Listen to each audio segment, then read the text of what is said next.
Et passons maintenant à l'attaque par un sniper sur des agents de police de Dallas au Texas. Au cours de la perquisition au domicile du suspect, les enquêteurs ont trouvé des éléments pouvant entrer dans la fabrication de bombes, un gilet pare-balles, des munitions et un journal personnel sur des tactiques de combat. Mikar Johnson, le suspect âgé de 25 ans, a été abattu par la police. 3 autres personnes sont détenues pour interrogatoire. La fusillade est survenue à la suite d'une manifestation pacifique contre l'usage excessif de la force par la police après la mort de 2 hommes noirs en Louisiane et au Minnesota. 5 policiers ont été tués et 7 autres blessés dans l'incident. Le centre-ville reste bouclé. La police et les agents fédéraux sont à la recherche d'indices après le chaos et le carnage qui ont duré toute la nuit à Dallas. Nous avons découvert que cela avait été bien préparé. Hélas, tout a été planifié par ces suspects. Au moins un sniper situé sur un point culminant du centre-ville a pris pour cible la police.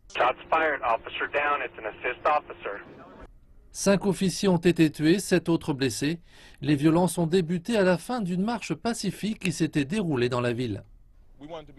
Nous souhaitons participer. Nous voulions faire entendre notre voix pour soutenir M. Castile et Alton Sterling, sans parler des innombrables Afro-Américains qui sont morts.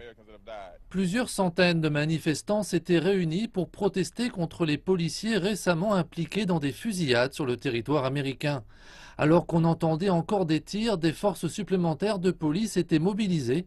Un suspect de 25 ans a finalement été abattu après avoir été encerclé. L'homme, Xavier Johnson, qui avait utilisé une bombe radiocommandée, était un réserviste de l'armée qui avait servi en Afghanistan.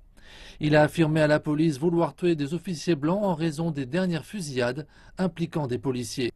D'après les autorités, Xavier Johnson a agi seul, mais a pu bénéficier d'aide pour perpétrer son attaque. Nous ne nous reposerons pas avant que toutes les personnes impliquées ne soient conduites devant la justice. Justice et guérison, ici ils sont plusieurs milliers à le souhaiter. Nombreux sont ceux qui se sont réunis pour se recueillir non loin de l'endroit où le carnage a eu lieu.